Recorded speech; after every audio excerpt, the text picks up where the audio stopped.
السلام علیکم ورحمۃ اللہ وبرکاتہ۔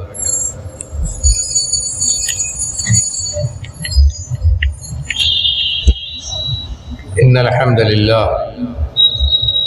نحمده ونستعینه ونستغفره ونعوذ باللہ من شرور انفسنا وسیئات اعمالنا من يهده الله فلا مضل له ومن يضلله فلا هادي له وأشهد أن لا إله إلا الله وحده لا شريك له وأشهد أن محمدا عبده ورسوله يا أيها الذين آمنوا اتقوا الله حق تقاته ولا تموتن إلا وأنتم مسلمون يا أيها الناس اتقوا ربكم الذي خلقكم من نفس واحدة وخلق منها زوجها وبث منهما رجالا كثيرا ونساء واتقوا الله الذي تساءلون به والأرحام إن الله كان عليكم رقيبا يا أيها الذين آمنوا اتقوا الله وقولوا قولا سديدا يصلح لكم أعمالكم ويغفر لكم ذنوبكم ومن يطع الله ورسوله فقد فاز فوزا عظيما أما بعد فإن خير الحديث كتاب الله وخير الهدي هدي محمد صلى الله عليه وسلم وشر الأمور محدثاتها وكل محدثة بدعة وكل بدعة ضلالة وكل ضلالة في النار. أعوذ بالله السميع العليم من الشيطان الرجيم. فبشر عباد الذين يستمعون القول فيتبعون أحسنه أولئك الذين هداهم الله وأولئك هم أولو الألباب.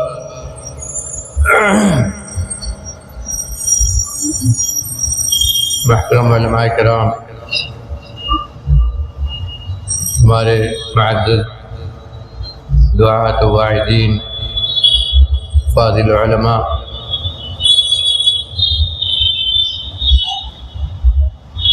حاضرین،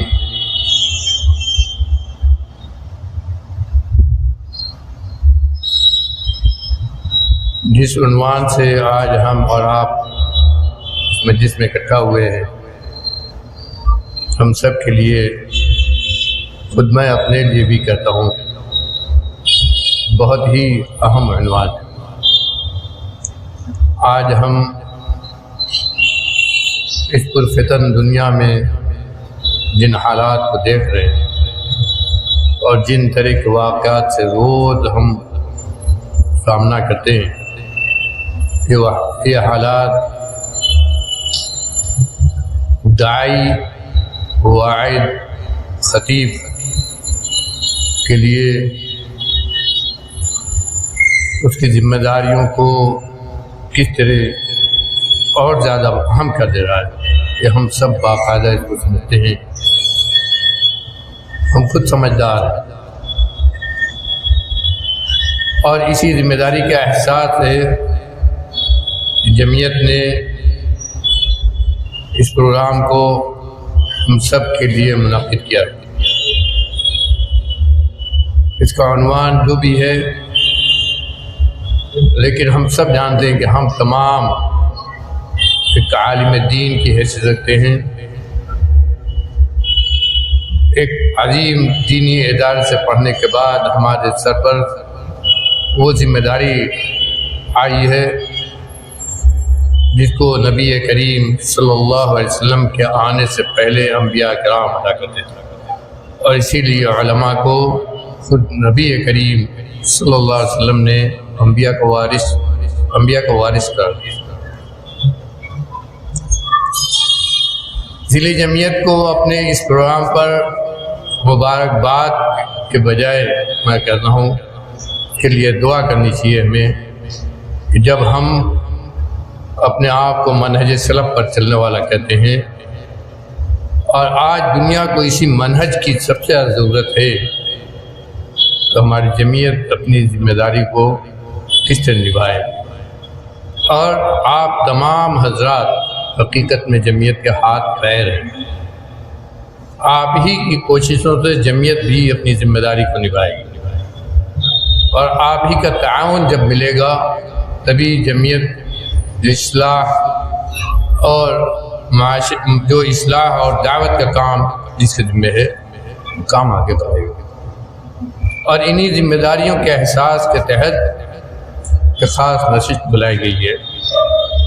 میرے بھائیوں، سب سے پہلے میں یہ بات آپ لوگوں سے کہنا چاہوں گا کہ اس نشست کو منعقد کرنے کا ہرگز ہم لوگوں کے ذہن میں یہ مقصد نہیں ہے کہ کسی سے اس کی غلطی، اس کی خامیوں کو بیان کیا جائے، ہرگز یہ مقصد نہیں۔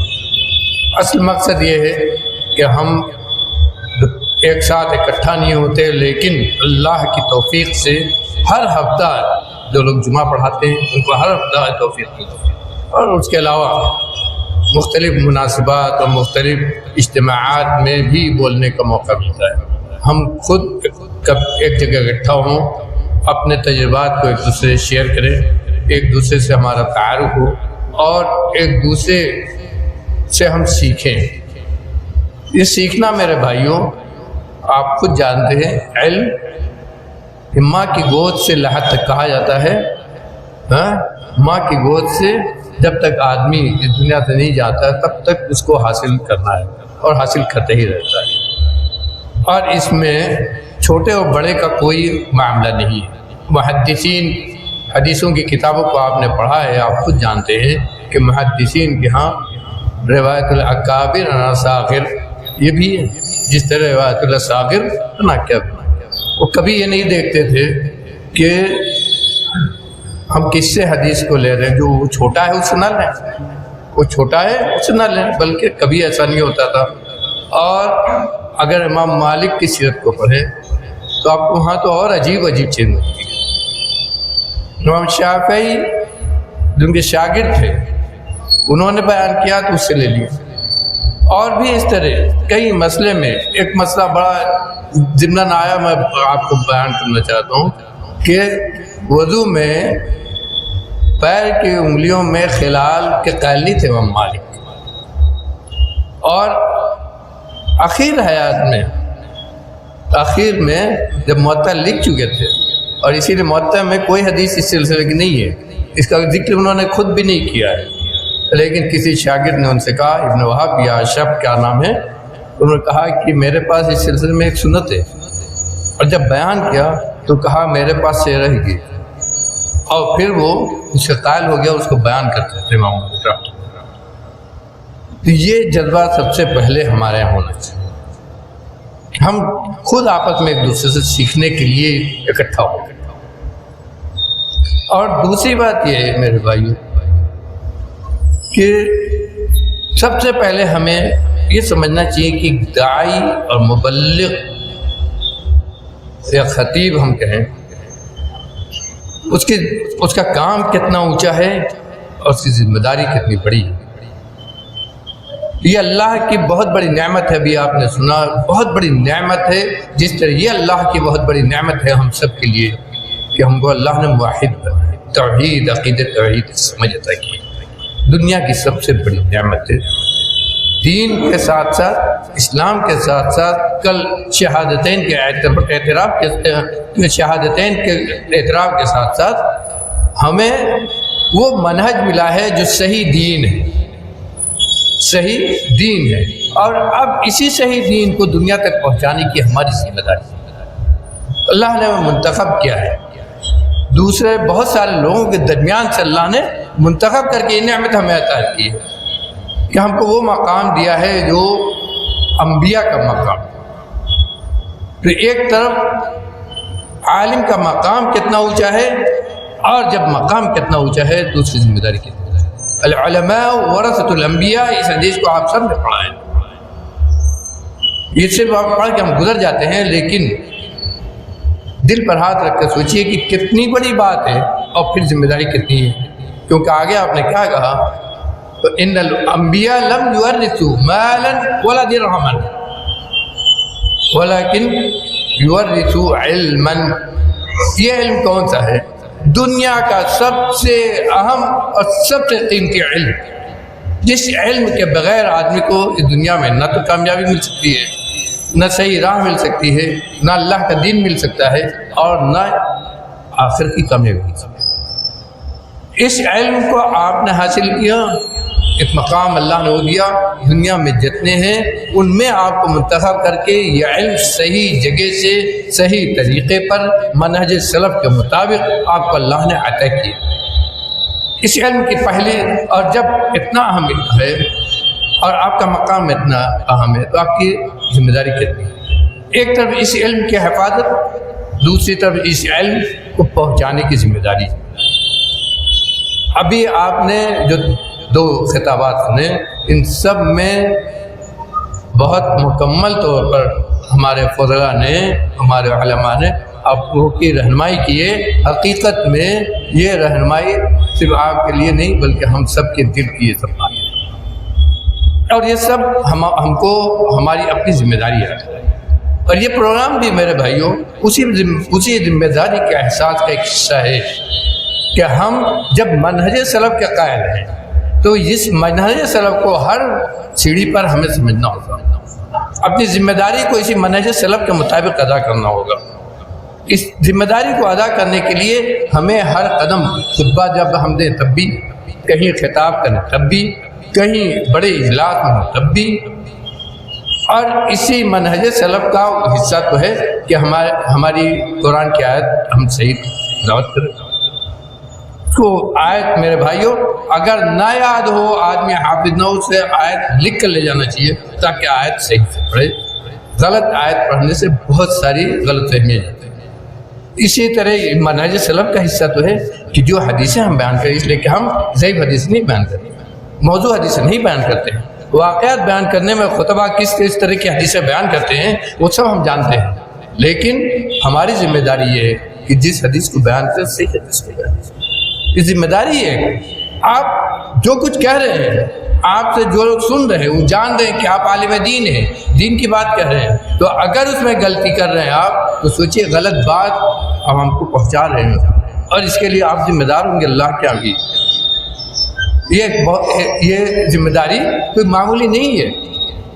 آپ عالم دین ہیں اور دنیا سننے والے مسلمان آپ کو عالم دین کی حیثیت سے دیکھتے ہیں، اس لیے یہ ایک ذمہ داری ہو جاتی ہے کہ ہم جو اپنے لوگوں سے کہہ رہے ہیں وہ کیا کہہ رہے ہیں۔ اور ان سب سے پہلے میرے بھائی، جب ہم دعوت کے میدان میں آئے، چاہے وہ جس اسٹیج، چھوٹے یا بڑے، تو ان سب سے پہلے یہ ہمیں سوچنا ہوگا کہ ہم اپنے کو عوام کے لیے، جو ہمارے سامنے لوگ ہیں عام مسلمان، ان کے لیے کیسے آئیڈیل بنائیں۔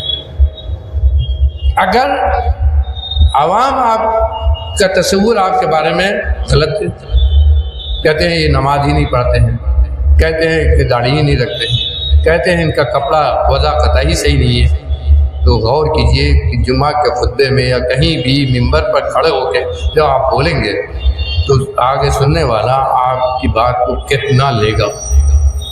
دین کی بات ہے، آپ جو کہہ رہے ہیں قرآن کی بات ہے، حدیث کی بات ہے، سامنے والوں کو اسے لینا ہے، عمل کرنا ہے، لیکن آپ کی شکل صورت دیکھ کر، آپ سے بدزن ہو کر، آپ کو صحیح داعی نہ سمجھ کر دین کی جو باتیں آپ دینا چاہتے وہ نہیں لیتے۔ دوہری مارے ہیں آپ۔ سب سے پہلے اسی لیے دیکھیے نبی کریم صلی اللہ علیہ وسلم جو دنیا کے سب سے بڑے داعی، اللہ نے آپ کو پوری دنیا کے لیے اسوہ قرار دیا، ہاں کہ نبی کے ذات میں سب کے لیے اسوہ ہے۔ تو آپ کی ذات جس طرح اسوہ تھی، آپ کا لباس، آپ کا اٹھنا بیٹھنا، آپ کا طور طریقہ، آپ کے اوصاف جتنے ہم بیان کرتے ہیں، آپ کا اخلاق، آپ کی نرمی، عوام کے ساتھ آپ کا تعلق، آپ کی شکل صورت، ہر اعتبار سے تو ہم اب آئیڈیل تھے، تبھی تو کوئی اعتراض آپ کے اوپر نہیں کر پاتا۔ لیکن اگر ہماری وضاحت صحیح نہ ہو، ہماری شکل صورت اچھی نہ ہو، ہم صحیح اسلام کے صحیح نمائندہ بن کے لوگوں کے سامنے نہ آئیں، تو ہماری بات کون لے گا؟ کیا فائدہ ہوگا اس دعوت؟ بلکہ ہو سکتا ہے اس کا الٹا اثر ہو، دوسرے جو کر رہے ہیں ان کی باتیں بھی لوگ نہ قبول کریں کہ مولوی تو ایسے ہی ہوتے ہیں، عالم اپنے کو کہتے ہیں لیکن ہوتے تو ایسے ہی بے عمل۔ یہ ایک بہت بڑا المیہ ہے میرے بھائی، بہت بڑا المیہ ہے، اس کو ہمیں اپنے درمیان سے نکالنا ہوگا، اور یہ اس وقت ہوگا جب یہ ہم سمجھیں گے کہ ہم خود کیا ہیں، ہماری حیثیت کیا ہے، ہم اپنے کو لوگوں کے سامنے کیا بنا کے پیش کر رہے ہیں۔ خطبہ دیتے ہیں یا تقریر کرتے ہیں تو کیا ایسے ہی کھلواڑ بس لوگوں کو خوب میٹھا میٹھا سنانے کے لیے؟ میں ایک جملہ کہتا ہوں جو معاف کیجیے گا، جو طریقہ ہو گیا ہے ہمارے یہاں تقریروں کو خطبوں کو سننے کے بعد کہ ان کی زبان تو بڑی اچھی چلتی ہے، تو بہت میٹھا بولتے ہیں، یہ ان کی بات تو بہت اچھی لگتی ہے لیکن فلاں کی بات تو اچھی نہیں لگتی ہے۔ تو میں نے ایک موقع پر کہہ دیا تھا، کچھ لوگوں نے کہا آپ کی بات تو صحیح ہے لیکن تیز ہے۔ میں نے کہا کہ یہ بات جو میں نے کہی ہے تو میں نے نہیں کہی ہے، میں نے کہیں سے لی ہے۔ شیخ الجامعہ مولانا عبد الوحید صاحب رحمانی رحمۃ اللہ علیہ نے کئی بار کہا کہ آج جو تقریریں لوگ سنتے ہیں وہ کیا مزاج بن گیا، وہ صرف کان کی عیاشی رہ گئی، کان کی عیاشی رہ گئی ہے، اور اس کی وجہ کچھ ہمارا ماحول اور جو خطبہ ہیں آج کے، جیسا کہ انہوں نے کہا کہ اشتعال انگیزی نہیں ہونی چاہیے، لیکن ہمارے خطبہ نے ایک ماحول بنا دیا ہے کہ خوب اشتعال انگیز تقریر ہو، خوب چلائیں، دوسروں کو خوب برا کہیں۔ میرے بھائیو، یہ دعوت کی سراسر خلاف ہے، دعوت کے سراسر خلاف۔ پہلی چیز جو آپ کے نظر میں جہاں ایک اپنا مقام، دوسرا یہ کہ آپ کے ذہن میں یہ ہونا چاہیے کہ ہم دین کی باتیں کر رہے ہیں تو جو سنتے ہیں اللہ کرے ہر ایک کے دل میں وہ بات گھس جائے اور سب اسی عمل کرتے ہیں۔ آپ نماز جب بولتے ہیں تو کیا آپ کے دل میں یہ ہوتا ہے کہ اتنے جو بے نمازی ہیں، نمازی نو چاہتے ہیں بولتے ہوئے کہ جو نماز نہیں پڑھ رہے وہ بھی نمازی ہو جائے؟ اس کے لیے ضروری ہے کہ آپ خود نمازی ہوں اور صحیح طور پر سنت کے مطابق جیسے نماز پڑھی جاتی ہے ویسے آئیڈیل نماز پڑھیں کہ لوگ جو دیکھیں تو آپ کی نماز کو دیکھ کر وہ نماز پڑھنا سیکھیں۔ یہ ہونا چاہیے داعی کی یہ ذمہ داری، جس طرح نبی کریم صلی اللہ علیہ وسلم کی نماز کو دیکھ کر صحابہ کرام سیکھتے تھے، آئیڈیل نہیں تو ہوتا ہے۔ تو سب سے ضروری یہ ہے کہ آپ حقیقت میں آئیڈیل بھی بنیں، اپنے کپڑے سے، اپنے لباس سے، اپنے وضاقتہ سے، اپنی شکل و صورت سے، اپنی عادتوں سے، اخلاق سے، معاملات سے، تمام چیزوں میں۔ آپ نماز نہ پڑھیں، مسجد میں نہ جائیں اور ممبر پر کھڑے ہو کے خطبہ دیں، غور کیجئے کہ کتنے ہیں جو آپ کی بات کو سنیں۔ آپ کو ممبر سے نہیں ہٹایا جائے گا لیکن کتنے ہیں جو آپ کی بات سنیں گے؟ اور پھر اس ذمہ داری کو آپ سوچئے، آپ کہہ رہے دوسروں سے نماز پڑھنے کے لیے اور خود آپ نماز نہیں پڑھ رہے تو اللہ کے یہاں کیا جواب دیں گے آپ؟ یہ ویسے ہی ہے جو اللہ نے یہودیوں کے بارے میں کہا تھا کہ کہتے ہیں زبان سے لیکن کرتے نہیں۔ تو یہ ایک بہت اہم نقطہ ہے دعوت و تبلیغ کے میدان میں اپنی کامیابی حاصل کرنے، اس لیے کہ جو بات آپ کہہ رہے ہیں اس کا سننے والے کے دل میں اس کا اثر ہونا، ڈالنا، یہ اللہ کا کام، توفیق اس کے ہاتھ میں۔ آپ کا کام ہے صحیح طور پر بیان کرنا، لیکن آپ اگر ایسے طریقے سے بیان کریں یا آپ کا وضاحت، آپ کی شکل صورت ایسی ہے کہ لوگ متنفر ہو رہے ہیں تو اس کا کوئی فائدہ نہیں، اس کا کوئی فائدہ نہیں ہوگا۔ آپ کہہ کر چلے جائیں گے اور آپ اپنی ذمہ داری نہیں نبھائیں گے۔ اسی کے ساتھ ساتھ میرے بھائیوں، دو بہت اہم پوائنٹ ہیں۔ ایک خطیب اگر وہ اپنی ذمہ داری سمجھ کر اس میدان میں آیا ہے، ایک داعی اگر وہ اپنی ذمہ داری کو سمجھ کر اس میدان میں آیا ہے تو اس کے لیے دو چیزیں بہت ہی اہم ہیں۔ ایک چیز تو اخلاص ہے جس کو ہم سب جانتے ہیں۔ اخلاص کا تقاضا کیا ہے وہ آپ خود سمجھتے ہیں۔ آپ کو جمعہ کے لیے جہاں بھیجا جا رہا ہے وہاں جانے کے لیے آپ کو کرایہ دیا جائے نہ دیا جائے، وہاں کے لوگ آپ کا کھانا کھلائیں نہ کھلائیں، جمعہ کے بعد وہ لوگ پوچھیں نہ پوچھیں، آپ کے دل میں اس کے تعلق سے احساس اگر ہے تو آپ خود سوچئے کہ ایک نیک کام کے لیے آپ چل کر جتنی دور گئے ہیں، سب سے یہ کہتے ہیں کہ اگر دور گئے تو ہر قدم پر ثواب ہے، تو جتنا دور یہ گئے ہیں آپ یہ ایک اہم ذمہ داری آپ نے ادا کی. یہ اس میں کوئی دو رائے نہیں کہ جمعیت یا جہاں آپ جمعہ پڑھانے جا رہے ہیں اس مسجد کے لوگوں کی یہ ذمہ داری ہے کہ ایک عالم کو اس کا مقام دے، اس کا احترام کرے. دور سے آیا ہے تو اس کے کھانے کا انتظام کرے، اس کے آرام کا انتظام کرے. یہ وہاں کے مسجد والوں کی ذمہ داری ہے، میں اس کو مانتا ہوں، اور اسی لیے اس کو ہم لوگ کہتے ہیں. لیکن ایک خطیب جو جا رہا ہے، اگر اس کو کرایہ دیا جا رہا ہے تو یہ اس لیے دیا جا رہا ہے، اس لیے نہیں کہ آپ اس کی ڈیمانڈ کرنے والے ہو جائیں، آپ کے دل میں اس کی چاہت ہو جائے. اس لیے دیا جا رہا ہے تاکہ آپ کے اوپر بوجھ کم ہو سکتا ہے کہ آپ کی کمائی کم ہو، آپ کے اوپر وہ بوجھ بن رہا ہو، کرایہ جو لگ رہا ہے وہ بوجھ آپ کے اوپر نہ بنے. لیکن یہ پیسہ آپ کے خطبہ جمعہ کا معاوضہ تو نہیں ہے. غور کیجیے، آپ کے خطبہ جمعہ کا معاوضہ ہم اور آپ نہیں دے سکتے، اس لیے کہ آپ کا مقام اللہ کیا کتنا اونچا ہے آپ خود جانتے ہیں. اور اس ذمہ داری کو جو آپ نبھا رہے ہیں، اگر صحیح طور پر نبھایا، اللہ نے قبول کیا، تو اللہ کیا اس کا کیا مقام ہوگا، اس کو بھی آپ سمجھتے ہیں. لیکن آپ اس کے عوض دنیا چاہنے لگے، پیسہ چاہنے لگے، کھانا چاہنے لگے، آرام چاہنے لگے، تو میرے بھائیوں یہ دنیا داری ہوگی. اپنے دل پر ہاتھ رکھ کے سوچیے، یہ دنیا داری ہوگی. اخلاص کا تقاضا یہ ہے کہ آپ کی نظر دنیا پر نہ ہو، جو تکلیف آپ اٹھا رہے ہیں اس پر نہ ہو، جو معاملات پیش آ رہے ہیں اس پر نہ ہو، بلکہ تکلیف بھی اگر اٹھا رہے ہیں تب بھی یہ سوچیں کہ اللہ کے راہ میں یہ تکلیف اٹھا رہے ہیں. یہ آپ کا ذہن ہونا چاہیے کہ ہم تکلیف بھی اگر اٹھا رہے ہیں تو ہم تو نکلے ہیں اللہ کے راہ میں. آپ جہاد کی بات کرتے ہیں، لیکن ایک قدم چل کر جانے میں آپ کو تکلیف ہو رہی ہے تو اس پر آپ چین بجبی ہو رہے ہیں.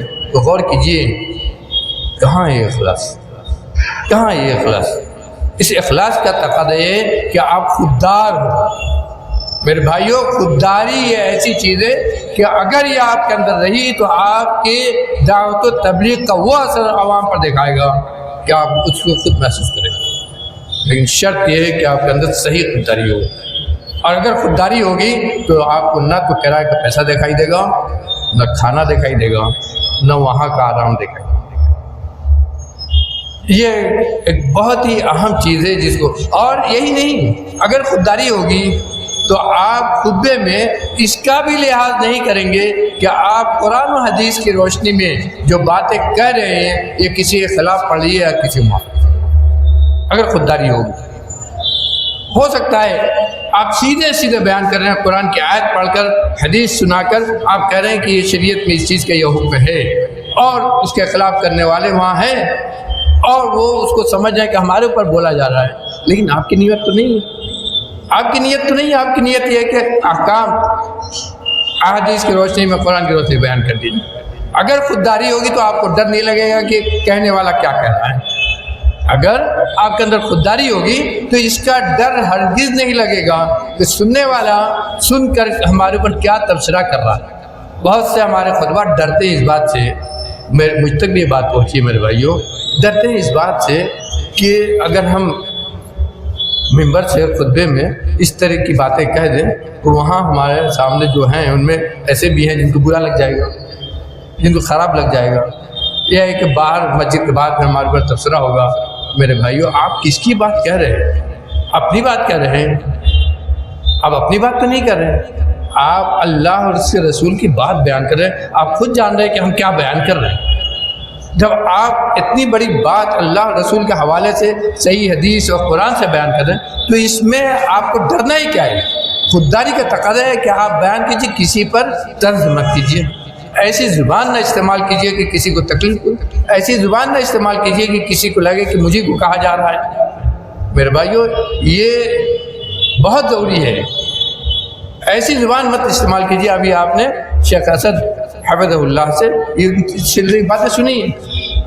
ہمارے بعض خطبہ کے تعلق سے یہ باتیں ہم کو پہنچی ہیں کہ ایسا جملہ بول دیتے ہیں کہ لگتا ہے ہم ہی کو کہہ رہے ہیں. تو یہ نہیں ہونا چاہیے. لیکن جو حق ہے وہ حق ہے، اور حق کو بغیر بلا لومۃ لائم کہنا یہی ایک صاحب حق کی کا شیوا ہے. اور یہی ہماری نشانی ہے اور یہی ہمارا منہج ہے. تو یہ تو ہمیں کہنا ہے، لیکن آپ اس طرح سے کہیے اور ایسا بھی نہ ہو کہ آپ کہہ رہے ہیں اور خود آپ اس میں ملوث، ایسا بھی نہیں ہونا چاہیے. ورنہ آگے والا تو پہلے آپ کو کہے گا کہ آپ اپنے کو سدھاریے، دوسرے تو بعد میں سدھرے گا. یہ چیز بھی نہیں ہونی چاہیے. یہ بڑی اہم چیزیں ہیں جن کو ہمیں سمجھنا چاہیے. اور رہا جیسے جمعہ کے موضوع کا انتخاب وغیرہ، تو یہ چیزیں سب بیان کی جا چکی، اسی لیے ہم نے اس کو چھوڑ دیا. ایک بہت ضروری چیز ہے یہ جمعہ کا، یہ خاص طور جمعہ کے خطبے کے تعلق سے یہ بہت اہم ہے کہ ہم موضوع کو کس طرح موضوع کا انتخاب کریں. اور جب موضوع کا انتخاب کریں، یہ بہت ضروری ہے جو ہم لوگوں نے اپنے تجربات سے سیکھا ہے کہ موضوع 20 منٹ 25 منٹ آپ کو بولنا ہے، لمبا نہیں ہونا چاہیے. موضوع اگر لمبا ہے تو اس میں سے آپ جو ضروری ہے نکات ہیں ان کو آپ لکھیں، اور ان نکات کے اعتبار سے قرآن کی آیات اور حدیث لکھ لیجیے. ہم کو قرآن کی آیت پڑھ کے ترجمہ کرنا ہے، حدیث پڑھ کے اردو میں ترجمہ کرنا ہے، کتنا وقت لگتا ہے؟ بہت لمبی اس کی ڈیٹیل میں یا کہ اس کی تحقیق میں یا دقیق مسائل اس میں بیان کرنا ہمیں ہرگز نہیں جانا چاہیے. ہم کو نصیحت حقیقت میں جمعہ کا خطبہ یا نصیحت، جمعہ کا خطبہ عوام کے لیے اللہ نے ہم کو جو حکم دیا ہے وہ ایک ہفتے میں جو معاشرے کے اندر ہم برائیاں دیکھتے ہیں، اس ان برائیوں کی اصلاح یہ اصل مقصد ہے جمعہ کے خطبے کا. اسی اعتبار سے ہم کو موضوع منتخب کرنا چاہیے. ہم بدعت و خرافات پر بولتے ہیں لیکن اپنے یہاں جو خرابیاں ہیں ان پر ہماری نظر نہیں آتی. ان پر ہمیں پہلے نظر ڈالنا ہے کہ ہم جب منہج سلف پر ہیں تو اس منہج سے جو انحراف پیدا ہو رہا ہے اس پر ہم، اور اس سلسلے میں بہت ضروری ہے کہ ہم اپنے علماء کا بھی مقام پہچانیں اور اپنے علماء کی پہچان اپنے اندر. ہمارے یہاں اس اعتبار سے بھی گمراہی آ رہی ہے. میرے بھائیوں میں اس کو گمراہی کہتا ہوں. یہ پہچاننا بہت ضروری ہے، اس لیے کہ سوشل میڈیا کے دور میں ہمارے خطبہ بھی تقریر سنتے ہیں، مختلف جو پرانے بڑے ہیں یا نئے میں جن کی آواز کو جو لمبا لمبا بولتے ہیں، ان لوگوں کی تقریروں سنتے ہیں، ان سے ان کا انداز بیان لیتے ہیں. وہ ساری چیزیں اپنی جگہ ہیں، لیکن بہت ساری چیزیں ایسی ہیں جو ان خطبہ کے ہاں ہمارے منہج سے ٹکراتی ہیں، چاہے وہ اہل حدیث سے. اس کے لیے ضروری ہے کہ ہم خود، چونکہ آپ لوگ عالم ہو چکے ہیں، آپ خود پڑھیے، کتابوں کو تلاش کیجیے. وہی حدیث کسی عالم سے آپ سنتے ہیں، سن کر آپ بیان نہ کیجیے، بلکہ اس حدیث کو اگر آپ نے نہیں پڑھا ہے، آپ کو نہیں لگ رہی ہے، تو آپ اس کی پوری تحقیق کیجیے. تحقیق کرنا جتنا آسان ہے آپ خود جانتے ہیں. آپ کے پاس مکتبہ شاملہ پورا پڑھا ہوا ہے، حدیث کی کتابیں پوری پڑھی ہوئی ہیں. نہیں تو آپ کے یہاں جو علماء ہیں جنہوں نے اپنی زندگیاں گزاری ہیں اس میدان میں، وہ آپ کے سامنے ہیں، ان سے ملیے. کوئی ایسی بات، کوئی ایسا مسئلہ کوئی بیان کر دے رہا ہے کہ آپ کو لگتا ہے مسئلہ جو ہے ہم جو جانتے ہیں اس کے خلاف ہے، تو پہلے اس کی تحقیق کیجیے. ابھی آپ اس میدان میں نئے ہیں، آپ کو اس میدان میں بہت کچھ کرنا ہے اور اس کے لیے بہت زیادہ محنت کرنا ہے، بہت زیادہ محنت کرنا ہے. اللہ امام مبارک کہتے تھے، بہت بڑی بات ہے، وہ کہتے تھے کہ آدمی تو اگر قرآن و حدیث کے علم سے محبت ہے تو اس میں سے اسے چار باتیں اسے پکڑنی چاہیے. کن عالمن، یا تو عالم بننے کی کوشش کرو، حقیقی عالم بن جاؤ. اگر وہ نہیں کر سکتے ہو، او متعلم بن جاؤ، سیکھو، دوسروں کے پاس جاؤ، بیٹھو، ان سے حاصل کرو، اس سے اپنے علم میں اضافہ کرو. او مستمعا، اگر وہ بھی نہیں کر پا رہے ہو، تمہارے پاس وقت نہیں نکل پا رہا ہے، عالم نہیں بن سکے، متعلم نہیں بن سکے، تو ابھی بھی وقت ہے، سننے والے بن جاؤ، غور سے سنو، اچھی باتیں سنو، اچھی باتوں پر عمل کرنے والے. اور آخر کیا کہا؟ او محبت، ان علماء سے، ان متعلمین سے، علم سے اپنا تعلق رکھنے والوں سے محبت کرنے والے بن جاؤ، تاکہ اسی علم کی قدر تمہارے، اس علم کا مقام تمہارے دلوں میں بیٹھ جائے۔ یہ چاروں باتیں حقیقت میں بہت ہی خزانہ ہیں، اگر ان کو ہم اپنے ساتھ لگا دیں تو کبھی کوئی اچھی نشست ہم سے نہیں چھوٹے گی۔ علماء سے صحیح معنی میں ہمارے دلوں میں محبت پیدا ہوگی، اپنے علماء سے، خاص طور پر میرے بھائیوں یہ بھی ہمیں شکایتیں آتی ہیں کہ اپنے علماء کا اچھے سے احترام نہیں کرتے ہیں، دوسروں کی تقریریں سنتے ہیں، کہتے ہیں وہ اتنا اچھا بولتے ہیں، ہمارے علماء میں بولنے کا دم نہیں ہے۔ تو آپ اپنے علماء سے کیا چاہتے ہیں؟ ابن مبارک ایک بات اور کہتے تھے، من استخف بالعلماء فقد ذهبت آخرت۔ غور کیجئے، بہت بڑی بات ہے، من استخف بالعلماء فقد ذهبت آخرت، یعنی علماء کا احترام یہ آخرت کی کامیابی کے ساتھ جوڑ دے۔ آخرت کی کیوں؟ علماء کا احترام جب نہیں کریں گے، صحیح علماء کا احترام نہیں کریں گے تو ان کی باتیں آپ کے دماغ میں نہیں گھسیں گی، ان کا وزن آپ کے دماغ میں نہیں ہوگا، وہ جو باتیں آپ سے کہیں گے صحیح قرآن و حدیث کی روشنی میں وہ اس کو آپ اہمیت نہیں دیں گے، تو ہو سکتا ہے بہک جائیں، عقیدہ آپ کا خراب ہو جائے، عمل آپ کا خراب ہو جائے، تو کہاں جائیں گے؟ آخرت تو خراب ہوگی۔ یعنی کہ ان کا مقصد یہی ہے کہ آخرت خراب ہونے پر ہی منتج ہوگی یہ بات۔ تو علماء کا احترام میرے بھائیوں، ہم یہ نہیں کہتے کہ دوسروں کی طرح جو ہے آپ ہمارا پیر چومیے، ہاتھ چومیے، ہم تو یہ نہیں کہتے، لیکن احترام کیا ہوتا ہے آپ خود جانتے ہیں۔ احترام کیجیے اپنے بڑوں کا، احترام کیجیے اپنے علماء کا، سیکھیے اپنے علماء سے، اور ان علماء کے قریب جائیے جن کے علمی نسب نامہ کو آپ جانتے ہیں۔ اس لیے کہ سلف اس کو بہت زیادہ کہتے تھے، بہت زیادہ اس کو کہتے تھے کہ یہ علم دین ہے، حقیقت ہے، پورا ہمارا دین اسی علم سے تو ہے، ہمارا پورا دین اسی علم سے تو ہے۔ اسی لیے کہتے تھے کہ یہ ضرور دیکھو کہ کس سے اس علم کو تم حاصل کر رہے ہو، کہاں سے یہ علم تم سیکھ رہے ہو، کون ہے تمہارے سامنے جس سے سیکھ رہے ہو، کیوں؟ تاکہ صحیح علم آپ۔ تو آپ یہ مت سوچئے کہ ہم جامعہ سلفیہ پڑھ کر فارغ ہو چکے ہیں، بلکہ ابھی تو آپ نے پہلا قدم رکھا ہے، ابھی آپ نے شروعات کی ہے، اور اس شروعات میں نہ جانے کتنی پریشانی آپ کے ساتھ۔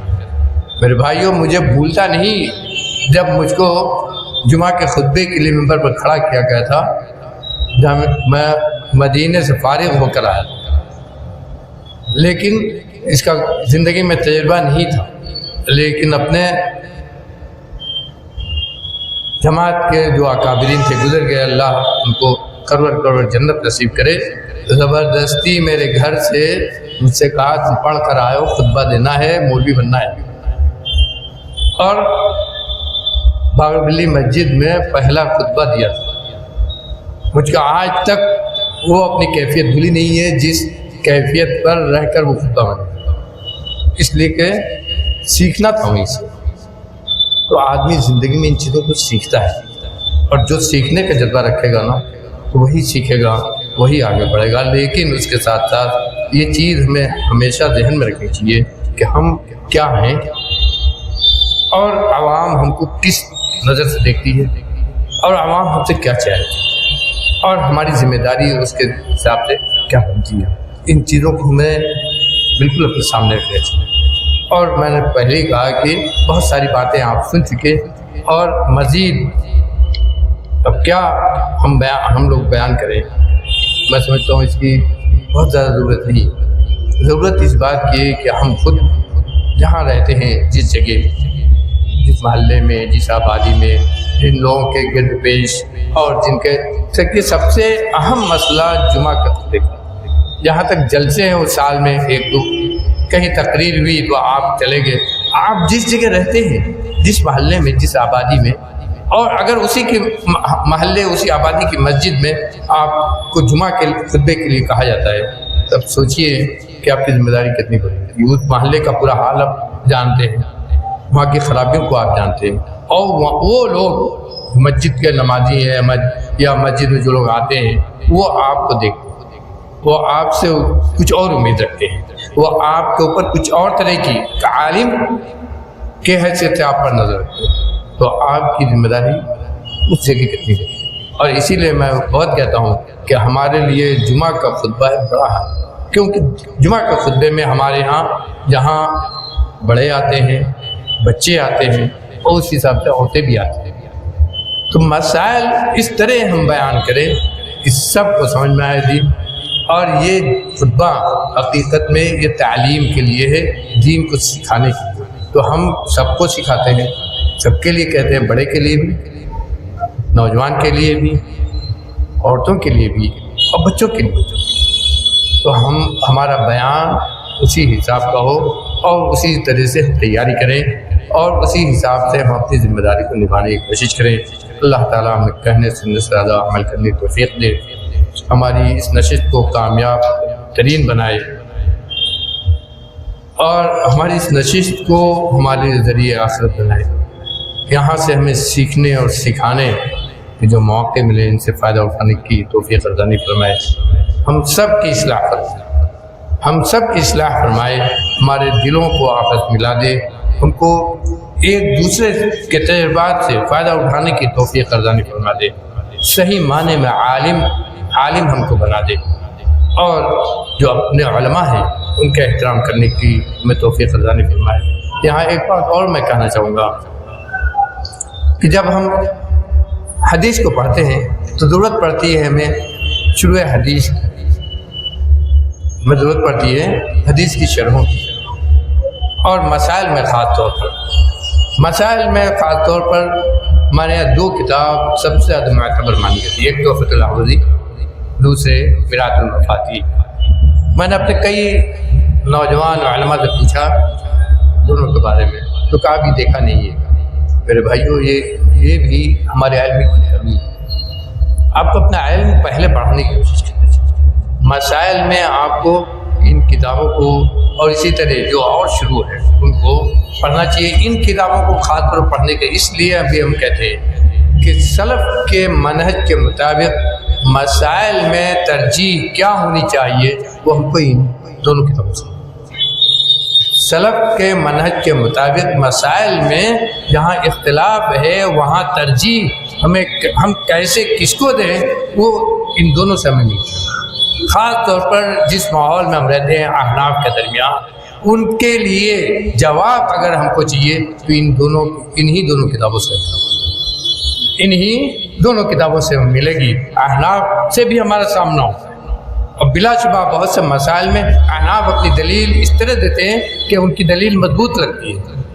اس سلسلے میں سب سے بہترین یہی دونوں کتابیں ہیں، میراث المفاتیح اور تحفۃ الاحوذی، اور اسی طرح ابکار المنن ہے عبد الرحمن مبارک پوری کی، اور اسی طرح اور بھی دوسری کتابیں ہیں، نواب صدیق حسن قنوجی رحمۃ اللہ علیہ کی کتابیں ہیں، جن میں خاص طور پر منہج سلف کے مطابق مسائل میں کیا ترجیح ہو ان کو بیان کیا گیا ہے۔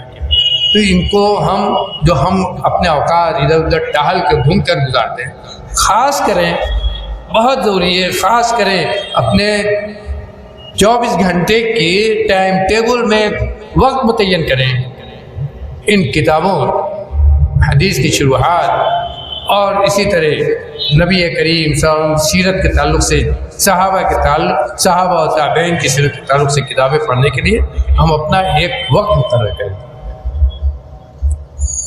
سوشل میڈیا پر جا کر اپنے اوقات کو ضائع کریں اس سے کئی بہتر ہے، اس لیے کہ آپ کو اپنا علم بڑھانا ہے۔ سوشل میڈیا کے ذریعے اپنے علم کو نہ بڑھانے کی کوشش کریں، ہرگز نہیں۔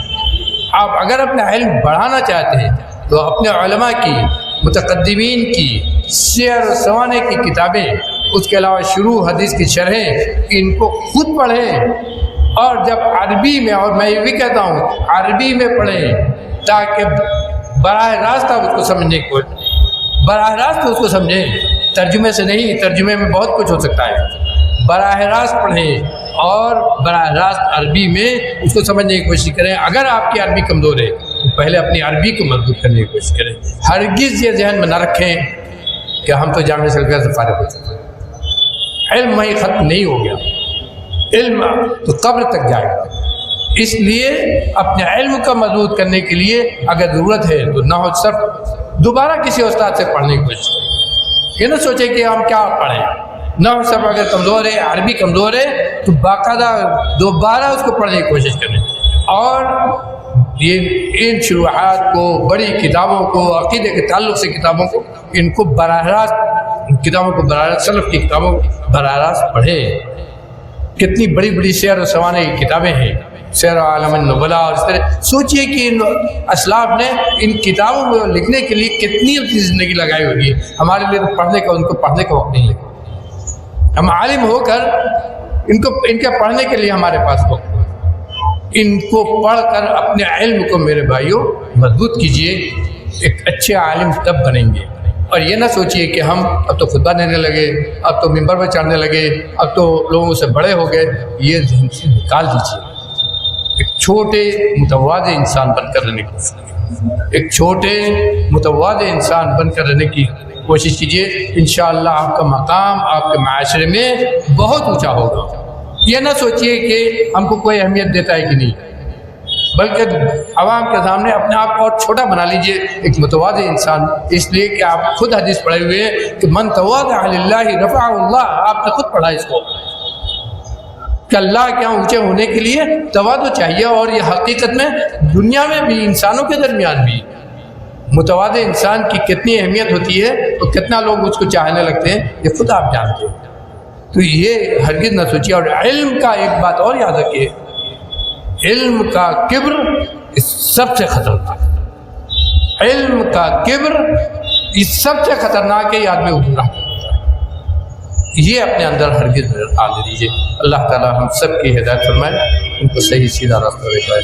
اقول قولی ھذا واستغفر اللہ لی ولکم ولسائر المسلمین، وصلی اللہ علی خیر خلقہ محمد۔